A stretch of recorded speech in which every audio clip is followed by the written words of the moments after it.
Igreja Cristo é Vida, a sua cidade refúgio.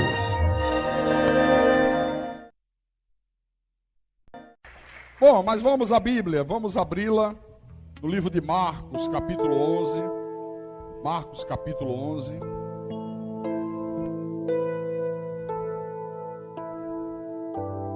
Quem aqui sabia dessa história de dinheiro do narcotráfico na Record? A maioria não sabia, né? Pois é. Marcos capítulo 11, versículo 12 em diante.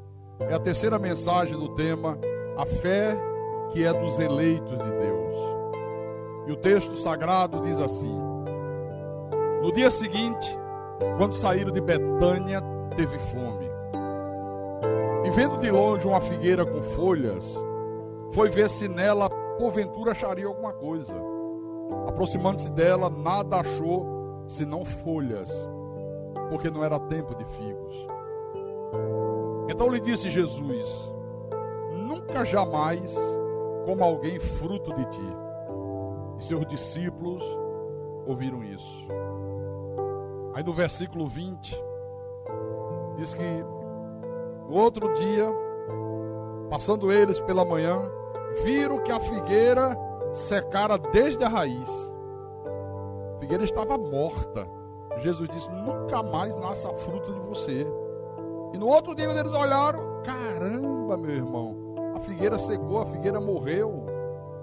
Então Pedro, lembrando-se, falou: mestre, eis que a figueira que amaldiçoaste secou, está morta. Aí Jesus disse: Pedro, tende fé em Deus, homem, porque em verdade vos afirmo que se alguém disser a este monte: ergue-te e lança-te ao mar, e não duvidar no seu coração, mas crê que se fará o que diz, assim será com ele. Por isso vos digo que tudo quanto em oração pedirdes, crede que recebeste, e será assim convosco. Aleluia! Que promessa enorme essa de Deus, hein? Que maravilha! Vamos orar para que o Senhor nos dê discernimento nessa noite. Oremos ao Senhor Deus agora.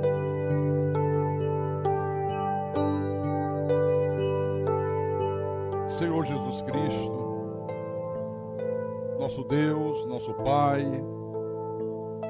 como é bom, meu Senhor, desfrutar do privilégio de ter a fé dos eleitos do Senhor. É uma fé que não é qualquer um que possui, só o teu povo, só aqueles que o Senhor predestinou em amor para a salvação. Não é uma fé da carne, não é uma fé natural, não é uma fé para crer em macumba, em corrente, em objetos ungidos, em imagens, em santos. Não. É a fé que leva a gente a crer no que o Senhor promete. É a fé que nos dá uma certeza e uma convicção que a tua palavra não volta vazia, que faz a gente crer obstinadamente que o Senhor está no controle de todas as coisas, que nada acontece nesse mundo sem que seja com a tua permissão. O Senhor disse: não cai um fio de cabelo da vossa cabeça sem que eu diga caia.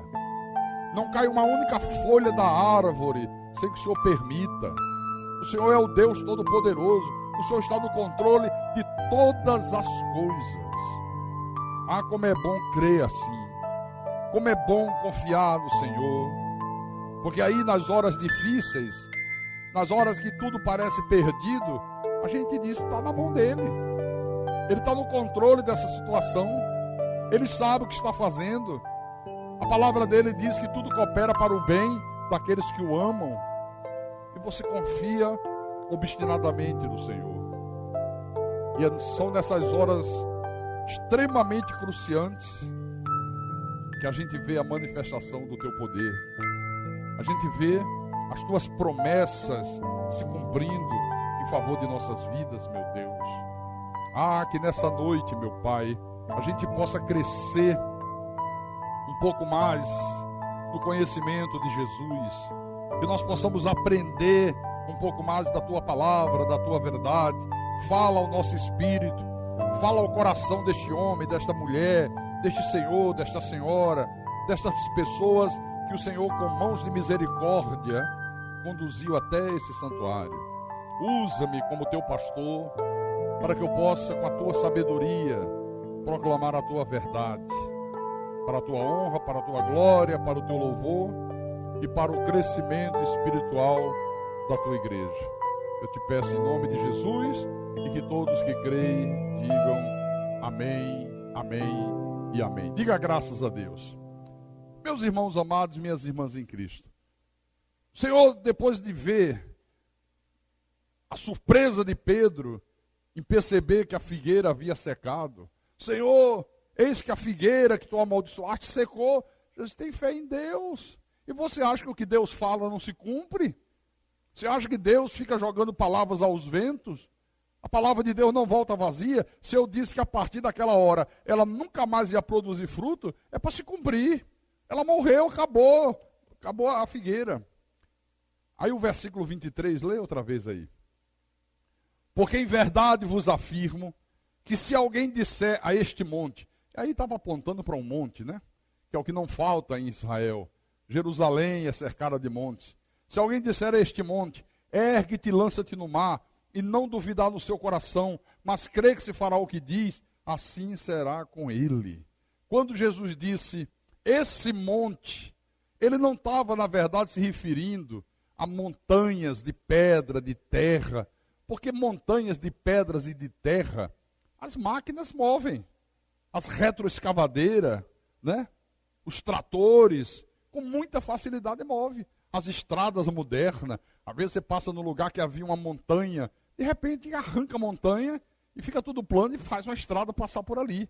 Então não precisaria de fé. Jesus usou a montanha para fazer uma analogia. Normalmente, quando a Bíblia se refere a monte, montanha, é sempre para simbolizar forças poderosas, problemas difíceis, situações que estão acima da nossa capacidade de resolvê-las. É sempre um simbolismo. Então, quando nós temos a fé dos eleitos, quando nós temos essa fé com atitude, ele disse, você orar com a certeza de que já recebeu o que você pediu, assim será convosco. Quando você ora, quando você pede alguma coisa a Deus, você já pede crendo que já recebeu. Como é que eu posso pedir a Deus uma coisa crendo que eu já recebi? Como é que é possível isso? É possível. Você pede e você já imagina na tua mente aquilo acontecendo. Como é que a coisa vai ser? Você tem certeza que será daquela maneira. Senhor, meu marido é um beberrão, é um alcoólatra. Eu peço que o Senhor liberte o meu marido. Eu já posso ver, ao invés dele chegar aos trancos e barrancos, caindo, cambaleante, eu vejo meu marido chegando em casa sóbrio. Eu tinha um grande sonho, que era voltar para o Nordeste. Eu sou pernambucano, fui morar em São Paulo, Rio, Bahia. E quando eu morava no Rio, eu queria voltar. Eu tinha tenho um verdadeiro amor pelo Nordeste. Eu queria voltar para o Nordeste. E eu lembro que eu pedi a Deus, Senhor, me leva de volta. E a única cidade do Nordeste que eu já havia morado era João Pessoa e Recife. Então eu via, quando eu pedi isso a Deus, eu me imaginava andando na rua de Recife, passando por cima daquelas pontes, olhando o rio Capibaribe, o rio Beberibe. Eu imaginava, eu digo, vai ser assim, Deus vai me levar em nome de Jesus. E Deus levou. Eu tinha certeza que aquilo que eu pedia, Deus ia fazer pela minha fé. Amém?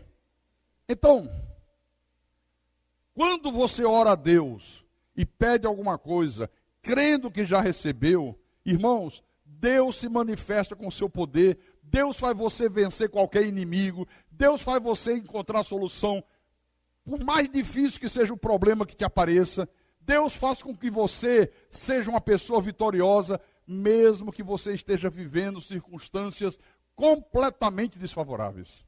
Porque Deus pode fazer o possível se tornar possível. Diga, Deus faz o possível se tornar possível. Agora, isso só é possível se você ora com fé, com certeza, com convicção. Jesus diz aqui, crendo que já recebeste. Porque às vezes pede, Senhor, faz isso, eu creio que tu pode fazer. Mas quando chega em casa, o exemplo que eu dei do marido que bebe, e vê o cara chegar bêbado, a pessoa diz, eu acho que a minha oração não vai resolver não. Eu acho que não tem jeito. Aí desmotiva, desanima, começa o coração a ficar cheio de dúvidas, começa a ter medo de que aquela situação perdure pela vida toda, já não crê mais que recebeu. Então, irmãos, ao longo da vida, todos nós aqui temos que mover algumas montanhas. A vida é assim. São as dificuldades que surgem. Às vezes uma doença, uma enfermidade. Às vezes essa montanha são problemas financeiros. Carlos Augusto falou agora aqui. Uma conta para pagar, ou pequena ou grande, né? Mas não tem de onde tirar, não sabe de onde vai aparecer. O problema está criado. Só uma montanha que você tem que resolver. Às vezes situações com os filhos.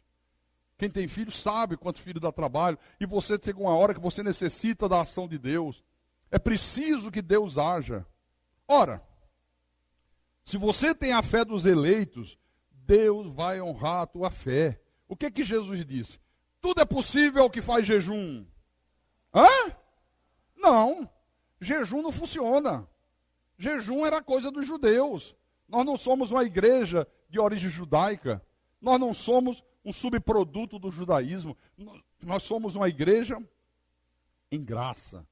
Nós somos uma igreja que vive o novo pacto de melhores e superiores promessas. Diga graças a Deus. Ele diz, tudo é possível ao que crer.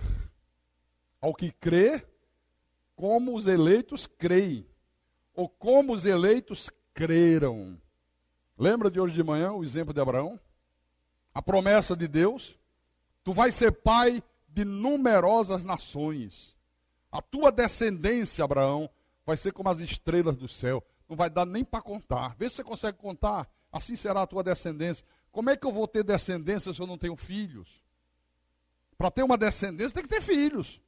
Quem é a minha descendência? Meus filhos, meus netos, meus bisnetos. Aí vai. Olha, a descendência do pastor. Mas se eu não tiver um filho, pelo menos, não pode ter descendência. Como é que a promessa de Deus, de que Abraão seria pai de numerosas nações, ia se cumprir se Abraão não tinha filhos? Era um homem de 100 anos, a mulher dele idosa também, e ainda por cima estéril. Aos olhos humanos, absolutamente impossível. Mas a Bíblia diz que Abraão creu contra a esperança. Mesmo levando em conta o seu corpo já amortecido, de ser um homem de 100 anos, de ser casado com uma mulher que não podia ter filho, ele não duvidou de Deus. Ele creu em Deus, ele acreditou em Deus. E Abraão creu como a fé dos eleitos faz crer. Porque se fosse hoje, se Abraão vivesse nos dias de hoje, e ele dissesse, o Senhor disse que eu vou ser pai de numerosas nações. Mas, Abraão, você não tem descendência? Pois é, está criado um problema. Além do mais, já tenho 100 anos. Já estou para lá de Marrakech. Não dá mais. Logo ia aparecer o engraçadinho para dizer, mas se você for ali e fizer uma corrente, se você ungir com óleo, se você for no ciclo de oração, se você fizer isso, se você fizer aquilo, boie um copo com água na frente do rádio. Não é assim que se diz que crê nos dias de hoje? É ou não é, irmão? Isso não é fé dos eleitos. Isso não tem nada a ver com a fé bíblica. Isso não tem nada a ver com a fé de Deus. A fé de Deus é a certeza de coisas que se esperam, a convicção de fatos que se não vê. Mas você tem essa certeza, essa convicção, firmado na palavra. Então tudo é possível àquele que crê. Mas aquele que crê com atitudes. Diga, com atitudes. Tem um exemplo lá no Velho Testamento, no livro de Juízes. Abra aí, por favor. Capítulo 6. Juízes, capítulo 6, versículo 1 em diante.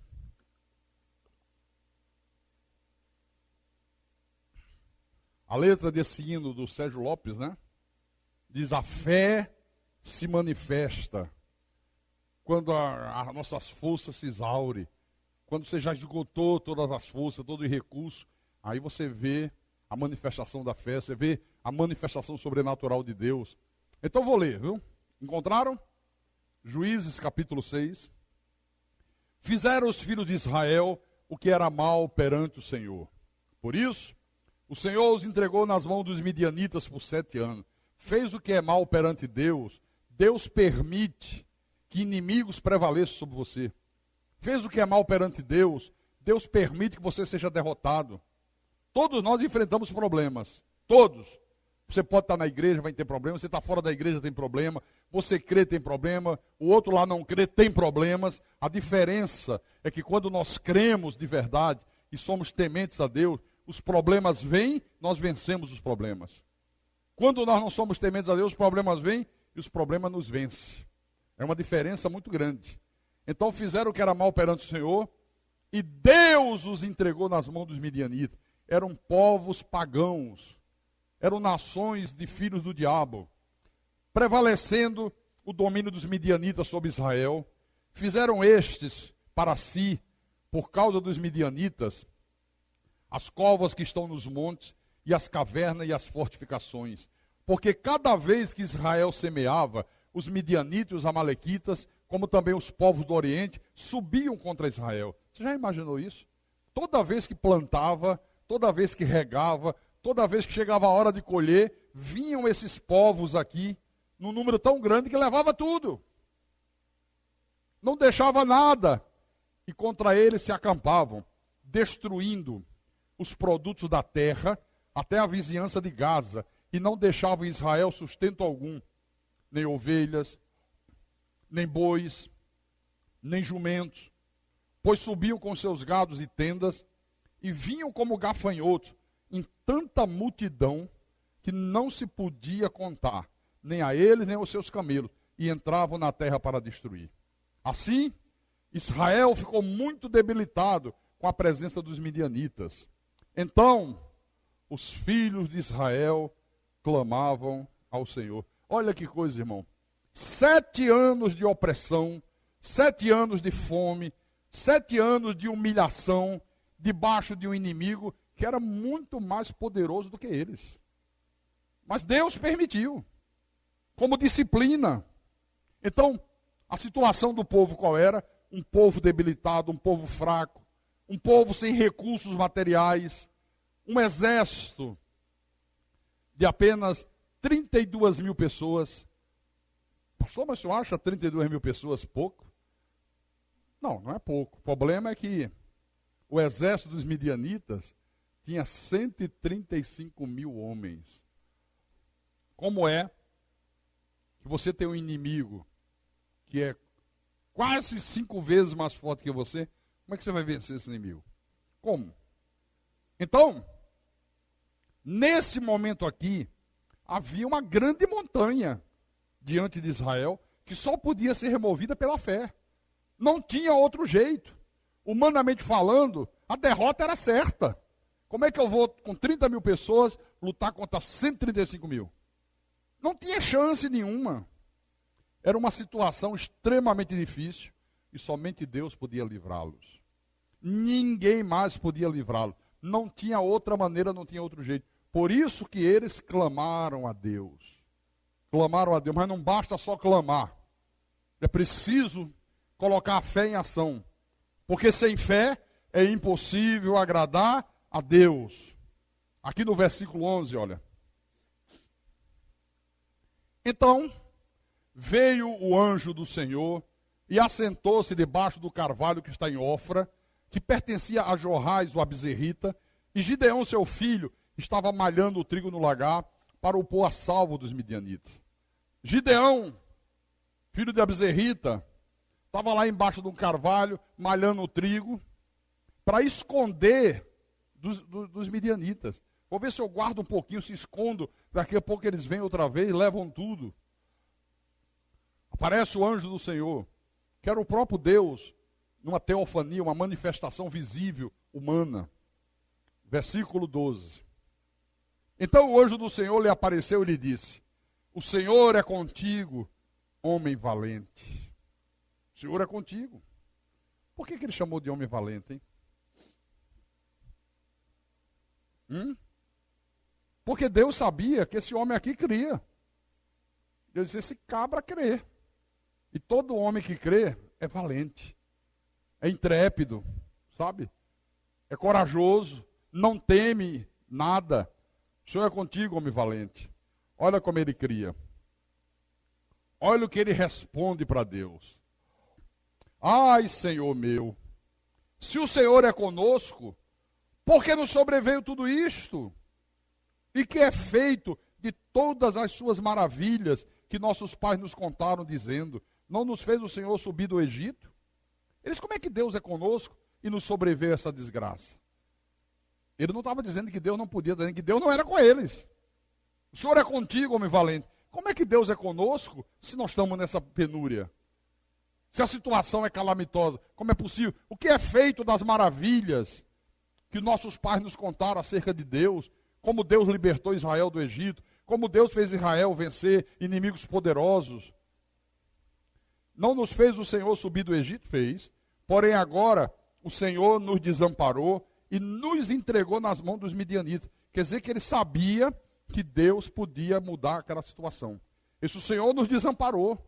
O Senhor nos deixou entregue à própria sorte por causa da desobediência. Versículo 14.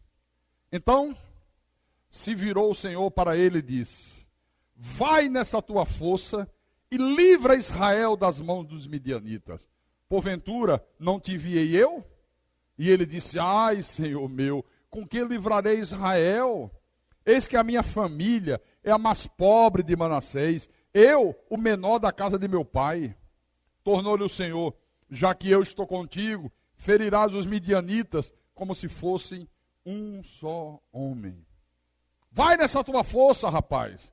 Você crê, você sabe o Deus que você tem crido, você sabe o que é que Deus é capaz de fazer. Vai nessa tua fé e livra Israel das mãos dos midianitas. Senhor, como é que eu vou livrar Israel? A minha família é a mais pobre de Manassés, não tem recursos. Como é que eu vou livrar Israel? Como é que eu vou montar um exército? Como é que eu vou comprar armas poderosas? Como é que eu vou enfrentar Israel? E além do mais, eu sou o menor da casa de meu pai. Eu sou o mais jovem. Eu sou o mais insignificante. Eu sou o caçulinha. Como é que o Senhor manda eu livrar Israel? Eu disse, ô Gideão, já que eu estou contigo, já que eu sou com você, você vai vencer os midianitas como se fosse um só homem. Eu vou fazer um milagre extraordinário. Quer dizer que este homem aqui tinha uma fé. Ele sabia que somente Deus podia livrá-lo dessa situação, mas era preciso tomar uma atitude de fé. Vai nessa tua fé. Quer dizer, age. Toma atitude. Não adianta ficar eu creio, e não faz nada. Olha, eu estou desempregado.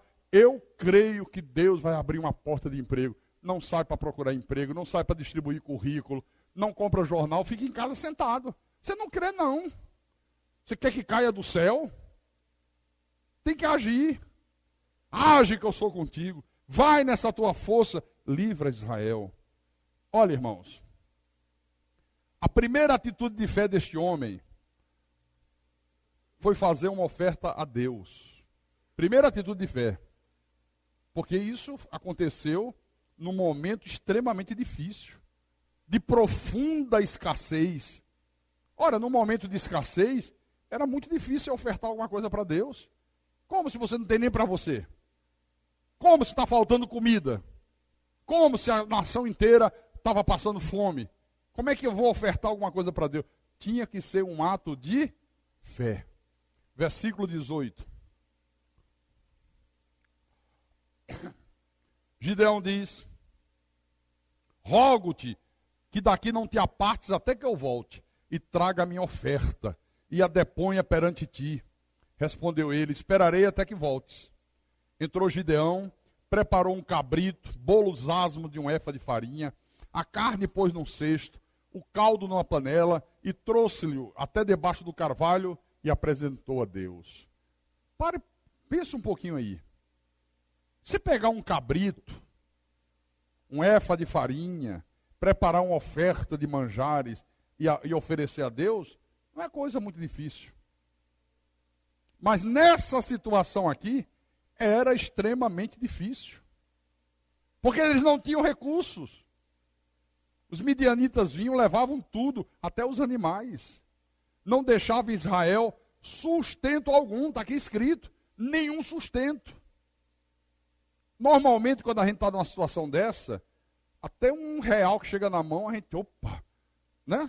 Caramba, R$1, comprar 5 pãezinhos ali, você não vai pensar em gastar com outra coisa, você não tem nem para comer, está numa penúria.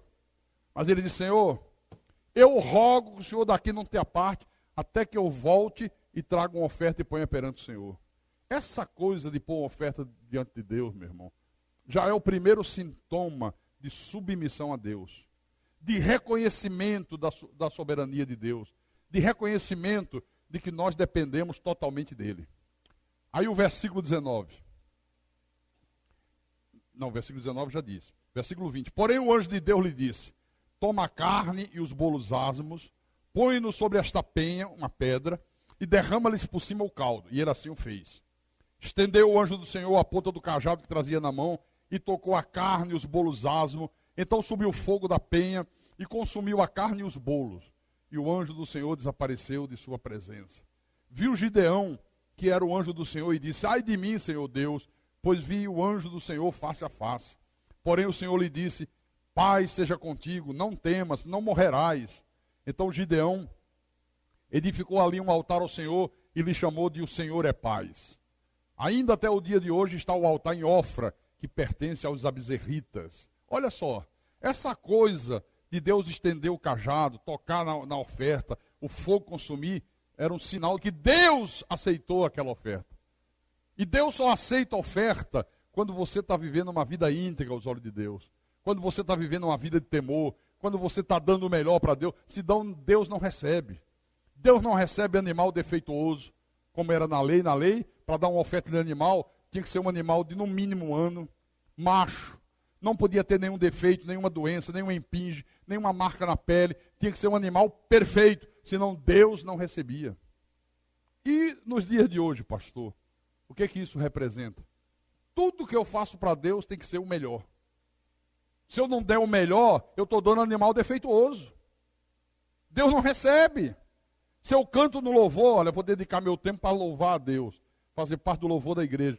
Se você não fizer isso da melhor maneira possível, Deus não recebe. Você está fazendo para você mesmo, não para Deus. Por isso que às vezes eu sou tão exigente, para que as pessoas entendam que ou nós fazemos o melhor para Deus ou não fazemos. Ou nós fazemos com excelência ou não faça. Não pode fazer por conveniência. Ainda hoje eu falava com os irmãos do coral, eu dizia, olha, não façam para Deus por conveniência, pessoal. Não vamos ensaiar domingo, depois do culto. Eu digo, é inconveniente. Como é que depois de 3 horas de culto, almoça, enche a barriga, dá um sono, dá uma lombeira, que proveito vai ter isso? Mas as pessoas querem fazer nesse horário para não ter que fazer um sacrifício, ter que sair de casa, ter que vir ao templo num dia que não seja o dia de culto. Então não está dando o melhor para Deus. Não está fazendo para Deus com excelência. Você lembra de Davi? Deus disse, olha, mandou o profeta dizer, diz a Davi, que eu quero que ele construa um altar para me adorar, para me servir, na terra de Araúna, na eira de Araúna. Quero que ele, tem que ser lá.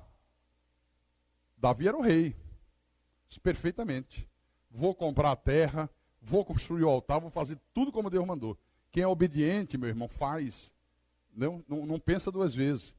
Quando ele vai falar com Araúna, que Araúna vê que o rei vem, recebe, imagina você receber a presença do presidente da república na tua casa. Imagine. De repente, olha, a Dilma quer falar com você. Puxa vida, é a presidente. É a autoridade máxima da nação. Ou bom ou ruim é a presidente. Você vai receber com honra, com respeito. Você vai ficar, poxa, vim na minha casa, o que é que ela quer comigo? Araúna conta o que ele quer. Davi diz, olha Araúna, eu quero comprar essa terra. pelo preço justo. Eu não vou fazer como os governantes de hoje, que quando quer uma terra que precisa fazer uma obra, compra a preço vil. São ladrões. Você tem uma casa, tua casa vale 100 mil, eles precisam de passar uma rua por ali, aí desapropria a casa por 20. Se isso não é roubo, eu não sei mais o que é. Eu não sei mais o que é roubo. Aí Davi disse, não, eu quero comprar por um preço justo. Quanto vale tua terra? Arão disse, não, senhor. Eu quero doar minha terra para o rei. E vou doar tudo que é necessário para construir o altar. Quer dizer, o cara devia ter outras terras, né? Está na cara. Eu vou doar tudo, você não precisa pagar nada, rei. Pode ficar com essa eira. Pode ficar com esse sítio. Ainda vou dar os animais para a oferenda. O que é que Davi respondeu? Não! Jamais oferecerei a Deus algo que não me custe alguma coisa. Algo que não exija de mim um sacrifício, um esforço maior. Se não exigir, para mim não serve. Hoje é diferente. As pessoas querem oferecer para Deus algo que não exija deles nada. Se der para servir em casa, acharia melhor servir em casa. Pastor, não dá para eu fazer o culto domingo à noite em casa. Eu pego o aparelho de som, boto o CD, é como se eu estivesse aqui. Se deixar, a coisa fica assim. Ninguém quer fazer sacrifício, ninguém quer derramar o suor, ninguém quer fazer um pouco mais do que deveria fazer. É um problema sério, né? Mas está aqui, ó. Gideão obedece a Deus, faz o que devia ser feito, Deus recebe a sua oferta, mas a coisa não parou por aqui. A segunda atitude de fé deste homem aqui foi fazer uma oferta ainda maior e derrubar o altar de Baal, que era do pai dele, não era dele. O povo estava misturado com idolatria, o povo estava vivendo uma fé pervertida, mas aí foi uma exigência de Deus. Leia o versículo 25 em diante. Naquela mesma noite lhe disse o Senhor, toma um boi que pertence a teu pai, a saber, o segundo boi de 7 anos, e derriba o altar de Baal, que é de teu pai, e corta o poste ídolo que está junto ao altar. Olha a exigência de Deus. Mas o homem não tinha acabado de fazer espontaneamente uma oferta para Deus? Tinha ou não tinha? Caramba, como é que Deus agora vem e disse, não, agora eu quero mais uma coisa.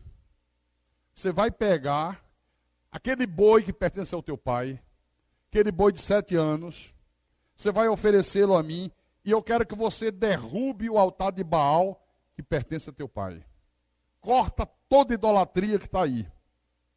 Edifica ao Senhor teu Deus um altar no cimo deste baluarte, em camadas de pedra, e toma o segundo boi, e o oferecerás em holocausto com a lenha do poste ídolo que vieres a cortar. Oferecer um boi, um cabrito já era uma fera, já era uma fúria danada, meu irmão. Agora Deus pede o boi, pede o segundo boi. Quer morrer, Gideão? Você está louco? Sair alimento para manter 32 mil pessoas daqui. Como é que você vai oferecer isso para Deus? Você está ficando doido, rapaz. Ele correu o risco de morrer.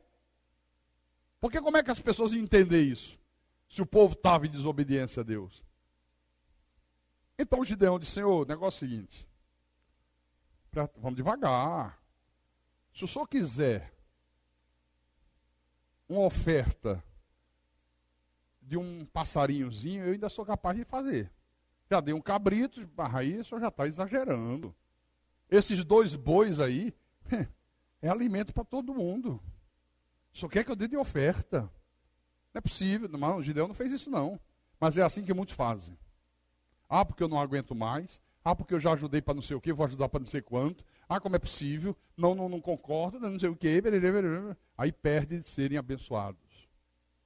Porque sem fé é impossível agradar a Deus. O que é que Gideão fez? Versículo 27.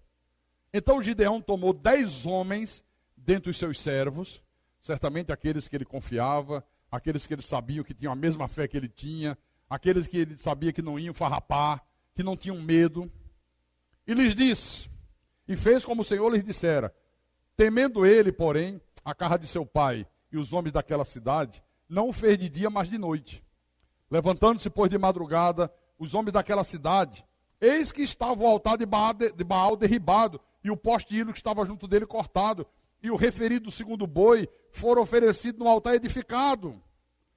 De madrugada a turma acorda, que aconteceu? Derrubaram o altar de Baal, quebraram as imagens, quebraram os santos, jogaram tudo fora. E construíram um altar novo. E sobre esse altar, pegaram o nosso boi e sacrificaram. A nossa comida. Dá para você imaginar o que aconteceu nesse momento aqui? E uns aos outros diziam, quem fez isso? Quem foi o desgraçado que cometeu essa blasfêmia? Quem foi o sujeito que teve a ousadia de quebrar as nossas imagens, de destruir o altar de Baal e pegar o nosso boi, que é a única coisa que nos resta, e oferecer como sacrifício? Sabe-se lá para que Deus fez isso. Está aqui.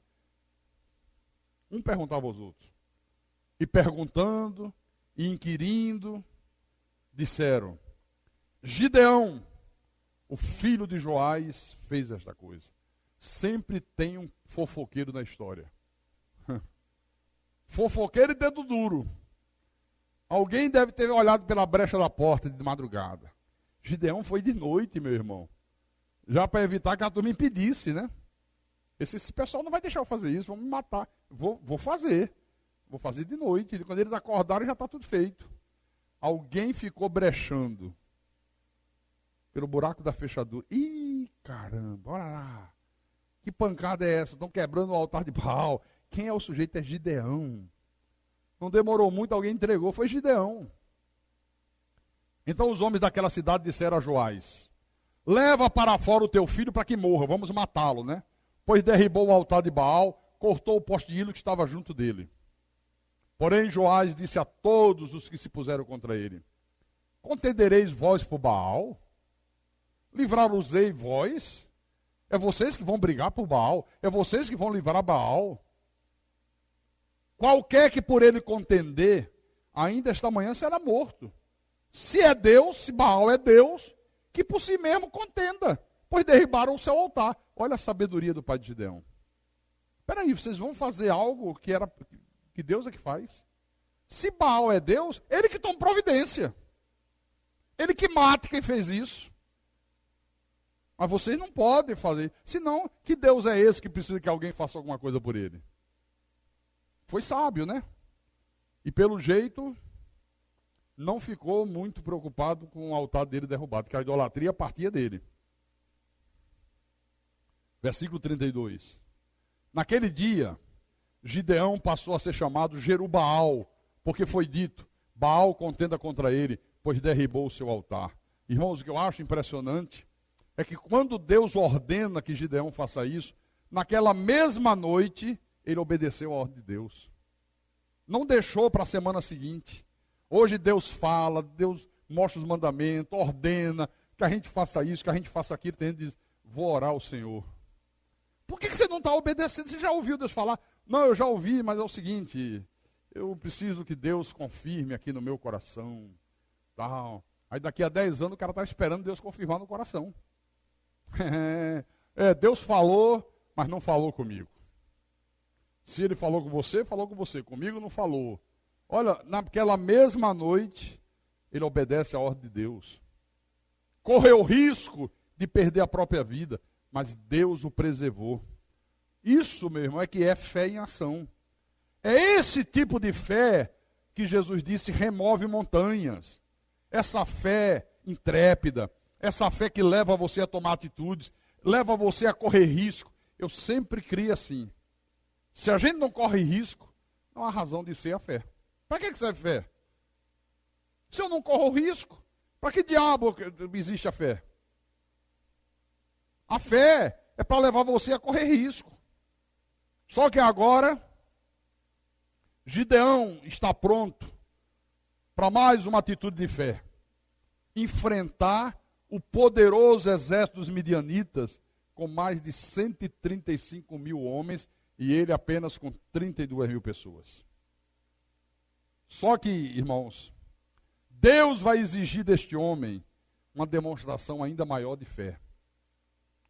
Olha, você pensa que Deus não está sempre exigindo da gente uma demonstração de fé? Sempre. E quanto mais Deus exige, mais Deus nos abençoa. Quanto mais a minha fé é provada e aprovada, mais a manifestação de Deus será evidente em mim. Mais, né? Olha o que Deus vai exigir agora. Capítulo 7 de Juízes.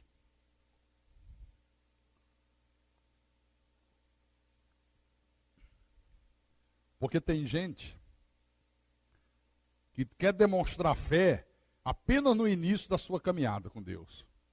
Oh, eu aceitei Jesus, eu fiz isso, eu fiz aquilo, eu joguei fora as minhas imagens, eu nunca mais fui a macumba, eu nunca mais bebi. Tá bom, sim, e que mais? Não. Aí agora eu vou aos cultos. E sim, o que mais? E o que mais? O que mais você faz?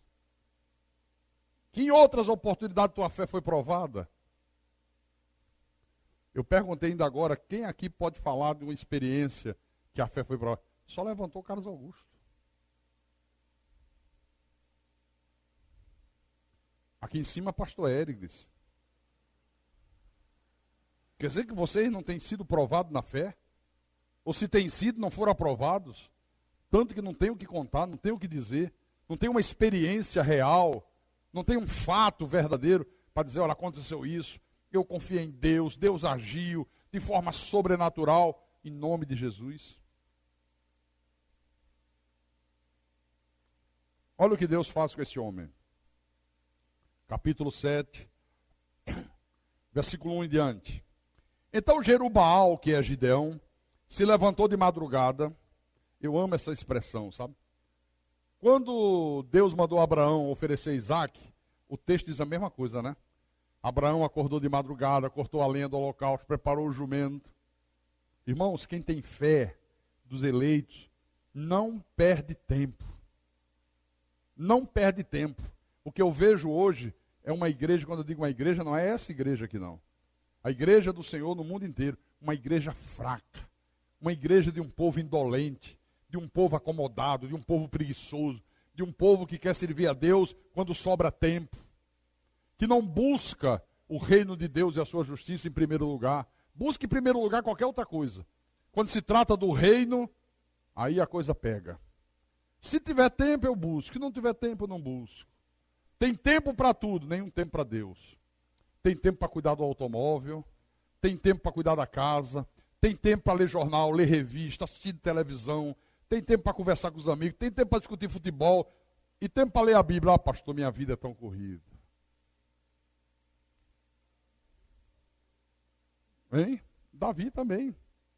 Minha vida é muito corrida, pastor. É mesmo, é? E você acha que a minha não é? Bom, levantou de madrugada e todo o povo que com ele estava.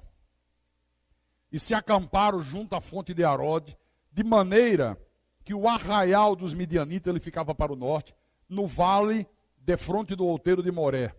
Aí disse o Senhor a Gideão: é demais o povo que está contigo para eu entregar os midianitas nas suas mãos. Israel poderia se gloriar contra mim, dizendo: a minha própria mão me livrou. Apregou, pois, aos ouvidos do povo, dizendo: quem for tímido e medroso, volte, retire-se da região montanhosa de Gileade. Olha, eu acho isso aqui espetacular. Ele acorda de madrugada, todo o povo com ele, 32 mil pessoas. Aí Deus diz: Gideão, você está pensando que vai enfrentar os midianitas com esse povo todo? É muita gente. Israel pode se gloriar contra mim. Se eu der vitória, eles não vão dizer assim: nós fomos valentes, meu irmão. A minha força me livrou. Né? Oh, não, eu passei na faculdade porque eu tenho inteligência. Não, eu passei porque eu sou fera. Eles vão se gloriar contra mim. Vão dizer que eles mesmos conseguiram. Não vão dar glórias ao meu nome. Como a gente vê isso hoje, né? Como a gente vê isso. Como é difícil hoje você ver o sujeito dizer: olha, não, o meu sucesso eu devo todo a Deus. Sem Deus eu não seria nada. Não, você vê o cara joga futebol, faz um gol, sai assim. Minha força, eu sou o Bamba. Você não vê esse cara sair comemorando, chegar no repórter e dizer, glória a Deus por isso. Deus me deu capacidade para fazer esse gol aí. Você não vê isso. Né? Apregou após os ouvidos do povo dizendo, quem for tímido e medroso, volte. Caramba, voltaram do povo 22 mil. De 32 mil pessoas, 22 mil pessoas eram tímidas e medrosas. Como é que você vai para a guerra com gente tímida e medroso? Como é que você pode fazer a obra com gente tímida? Gente que tudo vê defeito, tudo bota obstáculo, tudo diz que não pode, tudo vem com a história, vem com a desculpa, só quer fazer as coisas por conveniência. Deus disse, olha, manda voltar. Quem for tímido e medroso pode ir para cá, está dispensado. 22 mil pessoas foram embora, ficaram 10 mil. Versículo 4. Disse mais o Senhor a Gideão, ainda há povo demais. Peraí, o senhor está de brincadeira comigo. Com 32 mil, já não dá? O senhor manda, foram embora 32, ficaram 10. O senhor ainda está dizendo que é gente demais? O senhor quer que eu morra? A gente demais. Faze-o descer as águas, e ali os provarei. Aquele de quem eu te disser, este irá contigo, esse contigo irá. Porém, todo aquele de quem eu te disser, esse não irá contigo, esse não irá. Fez Gideão descer os homens às águas, foram para as águas de um rio. Então o Senhor lhe disse, todo que lamber a água com a língua, como faz o cão, esse porás à parte, como também a todo aquele que se abaixar de joelhos a beber.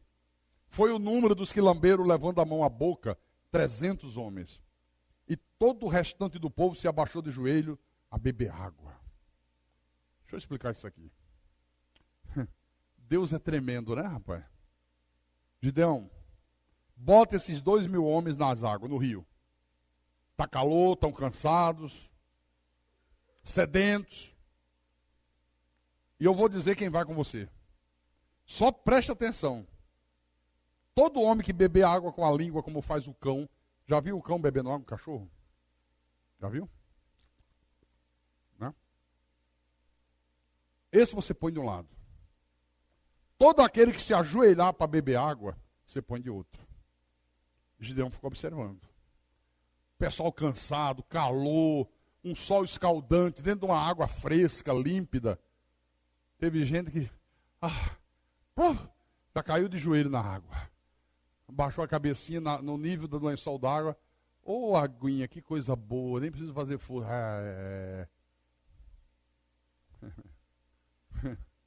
Tem gente que só quer moleza, meu irmão. Quer tudo fácil. O cara está com fome, se oferece a chance dele trabalhar para ganhar dele, não quer. Se oferece comida, ele ainda quer que você parte e bote na boca.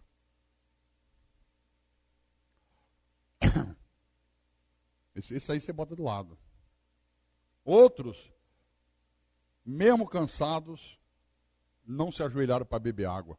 Beberam água com a mão. Presta atenção que esses midianitas não são mole não, hein? Uma mão com a espada e a outra...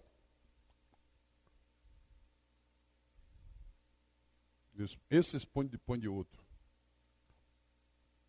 Quando o cachorro está bebendo água, ele está ali com a cabeça na altura de lamber a água, mas ele está com todos os sentidos alerta.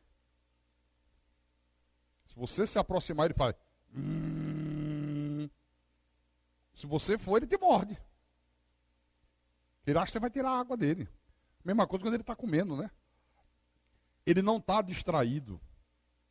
Foi isso que esses homens fizeram. Bebendo água com a língua, como faz o cão, atentos. Os outros se ajoelharam para beber água. Olha o que aconteceu. Versículo 6 de novo. Foi o número dos que lamberam, levando a mão à boca, 300 homens. E todo o restante do povo se abaixou de joelhos a beber água. Quer dizer, tinha 10 mil. 9.700 ajoelhou para beber água. Cuidado com essa coisa de ajoelhar para beber água. Então, disse o Senhor a Gideão: com estes 300 homens que lamberam a água, eu vos livrarei, e entregarei os midianitas nas tuas mãos, pelo que a outra gente toda que se retire, cada um para o seu lugar. Olha, o restante, manda sair da minha presença. Manda cada um cuidar da sua vida. Deus não usa quem se ajoelha para beber água. Gente frouxo, gente que, sabe, se dobra diante de qualquer dificuldade, que não pode encontrar um empecilho, já desiste, já desanima, sabe? Aquela coisa sem vida, sem sal, aquela coisa que não tem consistência, aquela fé fútil, infrutuosa. Deus não quer compromisso com essa gente.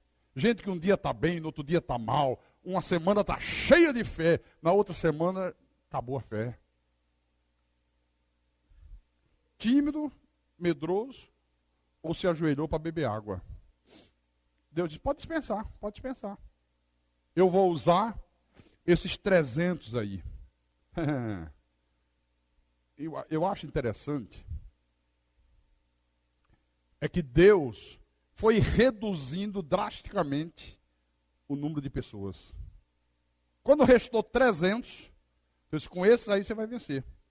Irmão, já se passaram tantos séculos, e eu vejo que a grande maioria das pessoas ainda não aprendeu essa lição aqui, irmão Agostinho. Eu vejo as pessoas confiando em números, achando que grandes multidões é a prova de que Deus está abençoando, de que Deus está aprovando aquele movimento. Eu vejo os pastores aí fora dependendo de estratégia de marketing para crescer o número de membros da igreja. Não, eu fiz assim, deu certo. Olha, a igreja tem livros escritos. Como crescer a igreja? Olha, quem cresce a igreja é Deus. Deus é que determina o tamanho de um ministério. Não é o pastor. É Deus. Se Deus quiser que eu acabe meus dias de vida com esse templo aqui, vai ser com esse templo aqui. Se Deus quiser que se espalhe, vai se espalhar. Problema de Deus, não é meu. É Deus que determina. Depois ele escreve livro para ensinar os outros. É por isso que hoje a maioria das pregações é uma verdadeira garapa de água com açúcar. Lembra de garapa? Faz uma garapa, água com açúcar, bebe. As pregações hoje, irmãos, é garapa. Por quê, pastor? Para atrair os cabritos por meio das ovelhas. Eles querem encher os templos. Não importa se é salvo, se não é salvo, se crê, se não crê, se é ovelha, se é cabrito, eles não querem, eles querem encher. O verdadeiro servo de Deus não se deixa seduzir por essas coisas. Ele deposita em Deus a sua confiança. Ele diz, não, eu não preciso de multidões para fazer a obra. Eu prefiro ter 300 fiéis que não dão problema, que dão bom testemunho, que vivem uma fé verdadeira, que são fiéis nos dízimos, que são generosos nas ofertas, do que uma igreja superlotada com gente que não tem compromisso nem com ela mesma. O que adianta? Como é que eu posso contar com pessoas que só querem vir à igreja no dia que é conveniente? Dava para o irmão vir tal dia? Pastor, segunda-feira, sim, eu preciso de você aqui segunda. Não daria para ser terça assim, 6 horas da tarde? Já vem para o culto mesmo? Porque vir sem ser dia de culto é um Deus nos acuda. Sabe? Como é que se pode fazer a obra assim? Como é que Gideão ia enfrentar um inimigo tão poderoso, com gente tímida, medrosa e que já ajoelha para beber água? Essa é a questão aqui, ó. Aqui. O verdadeiro servo de Deus não se deixa seduzir por essas coisas. Eu vou segurar um pouquinho aqui para mostrar algo para você. Jeremias, capítulo 17, versículo 5. Jeremias 17, 5. Assim diz o Senhor: maldito o homem que confia no homem, faz da carne mortal o seu braço e aparta o seu coração do Senhor. Maldito o homem que confia no homem. Tem que entender isso aqui, viu? Ainda ontem eu atendi uma pessoa, e a pessoa disse assim para mim: pastor, olha, eu admiro muito o senhor, gosto das suas pregações na internet, eu ouço na internet. Agora, pastor, eu tenho uma coisa comigo. Eu não confio em ninguém, só confio em mim. Digo, mas como é que você vive no mundo sem confiar nas pessoas? Como é que eu vou viver sem confiar nas pessoas? Não tem como viver, é impossível, isso é um inferno, não é vida. Não, mas está escrito. Maldito o homem que confia no homem. Eu digo, não, querido. Isso aí não é confiança de duvidar do caráter, de duvidar se a pessoa é séria, se é verdade. Não é isso, não. Deus está dizendo, maldito o homem que confia no homem, no sentido de esperar do homem a solução dos seus problemas. Maldito o homem que confia num deputado. Não, vai resolver meu problema. Fulano se elegeu, agora a coisa vai. Deus está dizendo, esse é maldito. Porque o homem não pode fazer o que Deus não permitir que ele faça. É esse o sentido dessa palavra. Não é você ficar numa neura. Não, eu não confio em ninguém. Eu não confio em nenhum irmão da igreja. Não confio em pastor. Como é que você vai viver a vida, rapaz? Como é que eu vou dizer que eu não confio em você? Eu confio sim. Eu confio em cada um de vocês. Absolutamente confio. Então tem que entender isso aqui. O cara falou isso ontem para mim, quando eu expliquei. Puxa, pois desde que eu me entendo por gente que eu pensava que era assim. Sempre vivi isolado de tudo e todos, pastor. Eu desconfio até da minha sombra. O cara desconfia até da sombra dele. Caramba! Gálatas, capítulo 6, versículo 14. Paulo diz assim: mas longe esteja de mim gloriar-me, senão na cruz de nosso Senhor Jesus Cristo, pela qual o mundo está crucificado para mim e eu para o mundo. Longe de mim me gloriar. Paulo nunca disse, eu sou tal, eu sou o escolhido, os outros não estão com nada, eu sou o bambambam. Você nunca vê. Pelo contrário, ele diz, eu sou o menor dos apóstolos, que mesmo não sou digno de ser chamado apóstolo, pois persegui a igreja de Deus. Aí você vê um bando de imbecil no dia de hoje, eu sou tal, eu sou o suprassumo da religião. Não, a verdade da graça foi revelada somente a mim. Que história é essa? De que só foi revelada a você, rapaz? Deixe de ser idiota, deixe de se gloriar em você mesmo. O cara bota títulos.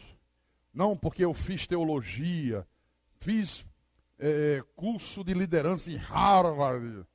Você pega o currículo do cara, Jesus fica desse tamanho. Desse tamanho. Por isso, quando vem perguntar a mim, pastor, onde é que o senhor fez teologia? O senhor fez na Europa, né? Eu digo, eu? Teologia na Europa? Eu não fiz nem nas Europa, quanto mais na Europa. Mas o senhor fez aonde? Eu fiz em lugar nenhum. Em lugar nenhum. E como é que o senhor conhece tanta coisa? Foi Deus. Foi Deus. Pastor, você é formado em quê? Em burrologia. Eu tenho um 2º grau incompleto. Os caras ficam tudo assim, sabe? O senhor não é formado, não. Pois eu pensava que o senhor tinha tantos cursos, eu não tenho nenhum. Nem na faculdade eu consegui entrar, não deu para entrar. A situação era difícil, eu era tão estudioso, mas a situação virou. Fomos para Rio de Janeiro, passamos fome, tive que largar estudo, tive que trabalhar para ajudar um pouquinho, botar comida em casa, senão todo mundo morria de fome. Larguei tudo. Eu sou o que sou, diz Paulo, e eu digo também, pela graça de Deus. Capacidade humana não tenho nenhuma, absolutamente nenhuma. O cara bota na porta da igreja, pastor, doutor, fulano de tal. Qualquer dia desse eu vou botar ali. O que eu poderia botar? Não. Se eu fosse pedreiro, eu botaria assim, pastor, pedreiro, Carlos Magno de Miranda. Você já viu alguém botar isso? O pastor é encanador. Ou era?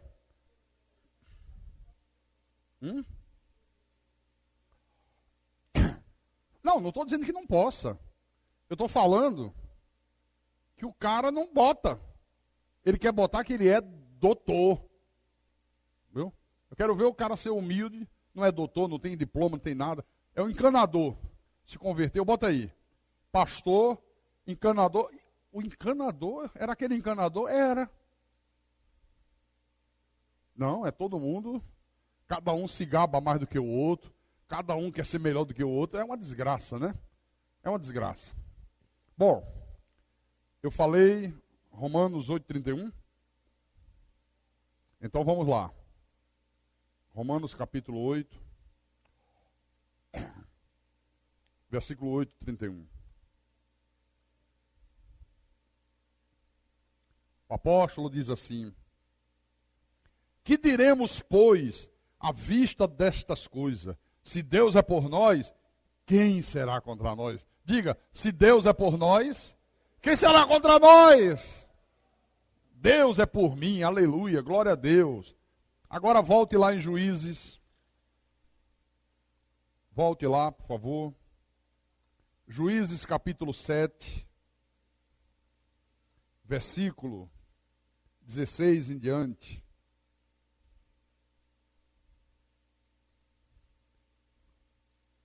Espera aí que eu parei em Josué. É Juízes, pastor, acorda. Capítulo 7, versículo 16 em diante. Então, repartiu os 300 homens em 3 companhias. Um grupo de 100, outro grupo de 100, outro grupo de 100. E deu-lhes a cada um nas suas mãos trombetas e cântaros vazios com tochas neles. E disse-lhes: olhai para mim e fazei como eu fizer. Chegando eu às imediações do arraial, como eu fizer, assim os fareis. Quando eu tocar a trombeta, e todos que comigo estiverem, então vós também tocareis a vossa ao redor de todo o arraial, e direis, pelo Senhor e por Gideão. Que coisa é essa aqui? Como é que você vai enfrentar um exército de 135 mil homens, com 300 homens, e dá para os caras uma trombeta, né? Um cântaro vazio e uma tocha para iluminar. Como é que pode isso? Isso é para você aprender. Às vezes você tem um sonho, Deus te inspira, comece um negócio, aí você diz, mas eu não tenho condições. Quem sou eu? Se eu tivesse recursos, eu tenho certeza que Deus abençoaria. Quer dizer que sem recursos Deus não abençoa? Cadê a fé? Não, comece pequeno pensando grande. Não, eu estou sentindo de Deus, eu vou começar. Com o que eu tenho, é pouquinho, mas Deus vai fazer coisas grandes em nome de Jesus. Amém? Olha aqui, ó. Olha, só temos aqui cântaros, jarros de barro. É isso que eu vou dar na mão de vocês. Cada um pega uma trombeta e tochas. Olha, eu vou com uma turma de 100. A outra de 100 vai por ali, a outra vai por lá. Preste atenção, fica olhando para mim. Aquilo que eu fizer, vocês façam. Faça exatamente igual. Cercar o lugar onde estava o grande exército dos midianitas. Versículo 19. Chegou, pois, Gideão e os 100 homens que com ele iam às imediações do arraial, ao princípio da vigília média, havendo-se pouco tempo antes trocado as guardas, e tocaram as trombetas, e quebraram os cântaros que traziam nas mãos. Assim, tocaram as 3 companhias as trombetas, e despedaçaram os cântaros, e seguravam na mão esquerda as tochas, e na mão direita as trombetas que tocavam, e exclamaram, espada pelo Senhor e por Gideão. E permaneceu cada um no seu lugar, ao redor do arraial, que todos deitou a correr, e a gritar e a fugir. Ao soar das 300 trombetas, você já imaginou o barulho de 300 cornetas? A perturbação que é isso? Sem você esperar, no meio da noite, deixa alguém entrar no teu quarto, você dormindo, 3 horas da manhã, 4 horas, quando o sono está mais pesado, e pegar uma corneta e meu irmão, você sai voado. Você sai correndo sem saber onde está mais. Foi o que aconteceu aqui. Versículo 22. Ao soar das 300 trombetas, o Senhor tornou a espada de cada um contra o outro. E isso em todo o arraial, que fugiu de Zerera até Betesita, até o limite de Abel-Meolá, acima de Tabate. Então os homens de Israel, de Naphtali, de Assi, de todo Manassés, foram convocados e perseguiram os midianitas. Gideão enviou mensageiros a todas as montanhas de Efraim, dizendo: descei de encontro aos midianitas, e impedi-lhes a passagem pelas águas do Jordão até Bet-bara. Convocados, pois, todos os homens de Efraim, cortaram-lhes as passagens pelo Jordão até Bet-bara, e prenderam a 2 príncipes dos midianitas, Oreb e Zeeb. Mataram Oreb na penha de Oreb, e Zeeb mataram no lagar de Zeeb. Perseguiram os midianitas e trouxeram as cabeças de Oreb e de Zeeb a Gideão, da além do Jordão. Quando eles quebraram os cântaros, prá, barulho de coisas se quebrando, trombeta tocando, tocha de fogo, Deus fez com que o exército midianita ficasse tão apavorado que eles começaram no escuro a um enfiar a espada no outro. Totalmente desorientado, achando que era um inimigo poderoso. Olha, um exército grande. Você acorda assim desorientado, você mata uma pessoa sem saber que matou.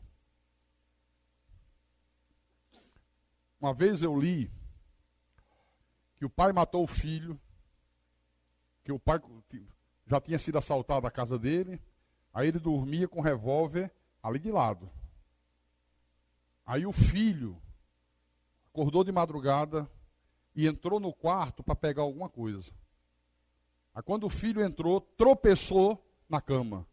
E o pai nem pensou, pegou e pá, pá, pá, achando que era um ladrão, matou o filho. Na hora do susto, no escuro, ainda por cima você dormindo, você acorda apavorado. Mas Deus fez com que o pavor se tornasse maior ainda. Um se voltava contra o outro e um matando o outro. Quando olharam, o resto fugiu. Quer dizer, aquilo que era absolutamente impossível, Deus tornou possível. O menor venceu o maior. O mais fraco venceu o mais forte. Mas enquanto Gideão não tomou uma atitude de fé, Deus não se manifestou em favor deles.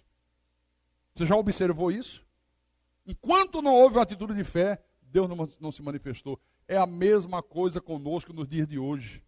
Tem muita gente que diz que crê em Jesus, que diz que crê em Deus, mas não toma atitude de fé.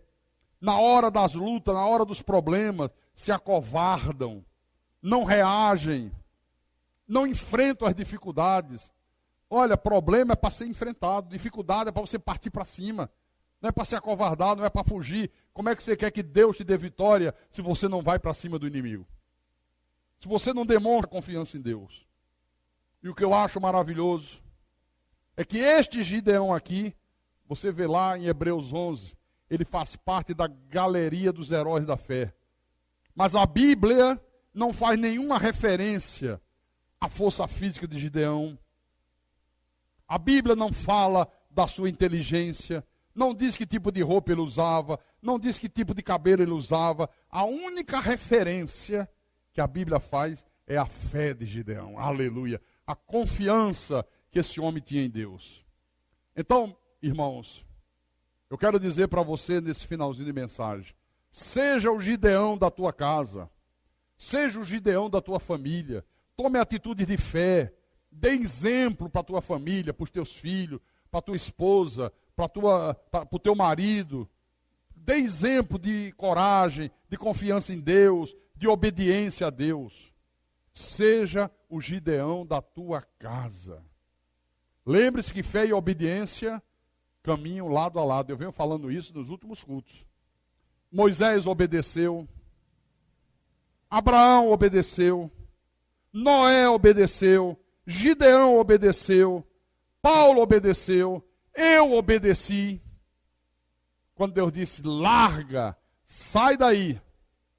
Caramba, eu saí daqui, eu sendo o líder desse império religioso, vivendo como um marajá, se achando mais poderoso do que Deus, eu saí daqui.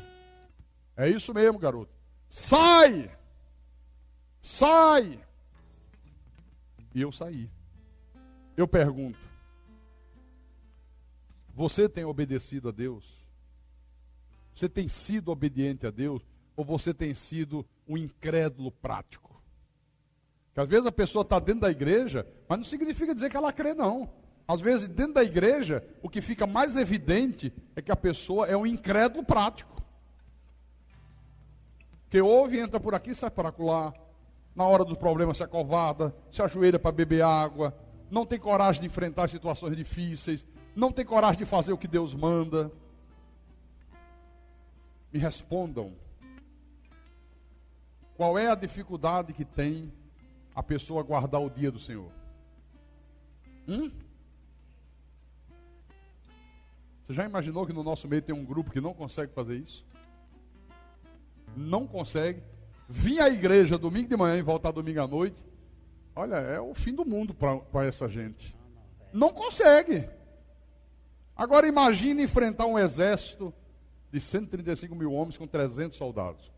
O cara ia dizer, isso não é Deus não, isso é a pombagira. Não, é só com 300 mesmo. Deixa eu ir para... Você saiu de lá, saí lá. Apareceu um tal de Deus lá, mandando eu ir enfrentar o exército com 300 homens. Isso é Deus, coisa nenhuma. Isso é o diabo, isso é o capeta. Não, o Deus de lá diz que eu tenho que guardar o dia do Senhor. Quando é que já se viu isso?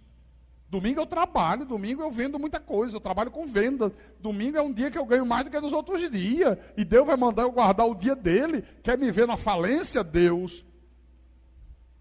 Se não tem fé para isso, vai ter fé para quê, hein? Vai ter fé para quê? Por isso que Deus me constituiu pastor. Deus deixou eu passar por tudo que eu passei, para que hoje eu pudesse ser um pastor de verdade. Larga tudo. E saio eu com mulher, 4 filhos, cachorro, papagaio e a penha de quebra-piso, de contrapeso, sem nada,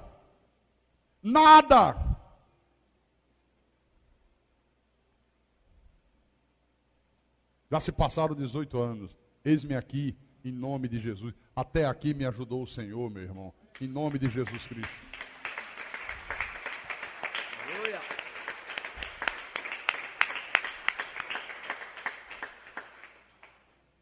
Você pensa que pastor é para qualquer um? Pastor tem que ser exemplo. O cara pregar sobre fé e dizer, eu tenho experiência para contar de fé. E contar mesmo. Aí ele é modelo. Modelo do rebanho na fé, na palavra, né? Como marido, como irmão em Cristo, como pai. Aí ele é pastor. Mas esse bando de calça frouxa que tem aí fora, que não são exemplo de nada.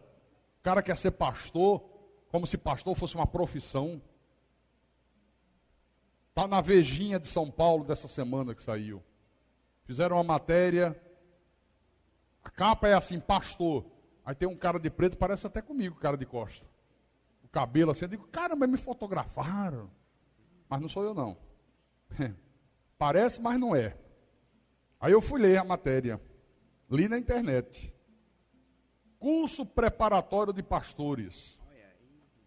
É um curso para preparar pastores promovido pelo Silas Malafaia. Ele é o professor. Olha, uma multidão de homem e mulher querendo ser pastor. Aí a repórter da Veja se inscreveu como se fosse uma pessoa que quisesse ser pastora, para ver como a coisa funciona. Salário. 22 mil reais. 22 mil reais.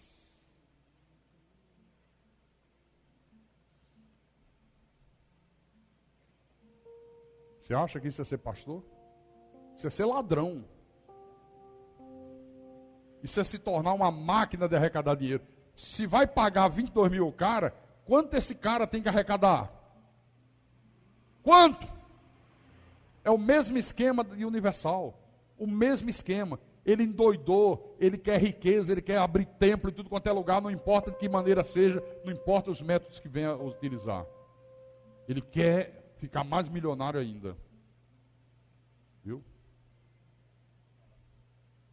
Eu postei lá. Alguém aqui leu minha postagem? Você leu, Jeane? Eu botei assim: Silas não prepara pastores, ele prepara arrecadadores de dinheiro, alguma coisa assim. E fiz o comentário.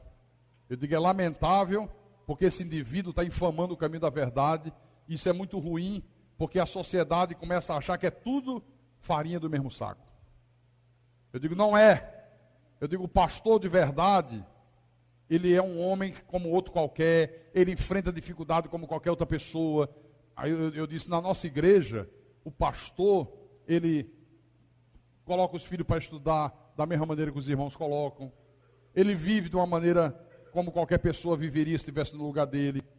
O pastor passa aperto, passa dificuldade, atrasa plano de saúde. O meu está atrasado. O meu está atrasado. Você pensa que é só você? Isso faz parte da vida. Ontem minha mulher disse, olha, já vai chegar em 30 dias. É bom a gente não dar bobeira não, para eles não cortarem o nosso plano. Eu digo, aguenta aí, deixa eu ver se vai entrar dinheiro essa semana lá de Genipabu, do aluguel daquela casa, não sei o quê. Eu passo aperto igual qualquer um. Meus filhos trabalham. Todos meus filhos trabalham. Todo mundo ajuda. Pastora. Ontem meu carro quebrou lá em Natal. A pastora hoje foi fazer culto de ônibus, vai de ônibus. Ela pega a Topic numa boa, numa nice. Ela só diz assim, puxa vida, é tão ruim, porque domingo, às vezes eu fico 1h30 esperando a Topic. É mesmo, lá é assim, em Nova Parnamirim. Acaba o culto agora da noite, ela vai ficar no ponto lá, ela e Penha. 1 hora e pouco, até passar uma Topic, ela pegar e voltar para casa. E é mulher, hein? Graças a Deus, que Deus colocou como esposa uma mulher assim, meu irmão. E se coloca mulher frouxa, eu estava ferrado. Nem fazer a obra eu ia poder, que ela não ia aceitar. Ela ia dizer, como é que pode você passar 15 dias longe da gente, longe de casa, longe da família? Você pensa que é fácil a mulher aturar isso? E quantos de vocês nem honrar o pastor que tem, honram? O pastor larga a mulher, filhos, vem para apacentar as ovelhas, fica 15 dias longe de casa, já estou mais de 15 dias, já vou para a 3ª semana. E às vezes o cara nem para o culto vem. Se não honras aquele a quem tu vês, como honrarás aquele a quem tu não vês? Amém? Amém, irmãos? Quem tem ouvidos para ouvir, que ouça o que o Espírito de Jesus falou com a igreja nessa noite. Para a glória de Deus.